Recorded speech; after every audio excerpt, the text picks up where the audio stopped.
Alors, les logiciels compagnons thérapeutiques sont des nouveaux venus dans l'arsenal thérapeutique. Ce sont des logiciels que peuvent utiliser les patients et les professionnels de santé pour mieux gérer une maladie ou un traitement en temps réel grâce aux technologies mobiles et web. Parfait.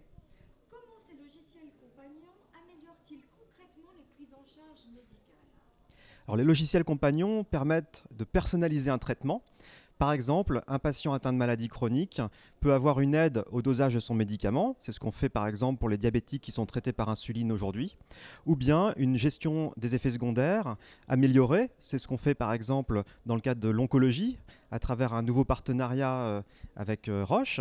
Et nous avons aussi une meilleure coordination entre le patient et son équipe soignante à distance, ce qui permet aux soignants d'apporter au patient au bon moment, selon les circonstances, le bon accompagnement.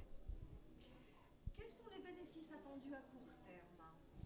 Pour les patients, ce sont des bénéfices qui peuvent se traduire en amélioration de la qualité de vie. C'est aussi une réassurance par rapport au fait que l'équipe soignante est davantage en relation avec eux au fil de leur maladie. C'est aussi pour les soignants une meilleure gestion de leur temps avec l'accès à l'information facilité, aussi de l'aide à la décision qui permet vraiment finalement d'avoir une vision de quels sont les patients qui nécessitent quel accompagnement à quel moment de leur traitement. Pourriez-vous citer une mesure à prendre rapidement pour faciliter leur déploiement à plus grande échelle? Quel coup de pouce attendu de la part des pouvoirs publics, par exemple? Il est essentiel, de mon point de vue, pour que les logiciels compagnons thérapeutiques puissent se développer à grande échelle, que l'ensemble des parties prenantes puissent coopérer pour définir ce que sont les nouveaux modèles organisationnels et de financement.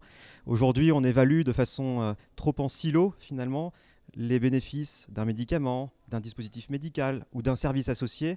Là, il faut qu'on arrive ensemble, avec les pouvoirs publics et les industriels et les représentants des professionnels de santé, à pouvoir définir ce que sont finalement les nouveaux modes de rémunération de ces solutions qui sont un peu composites par nature.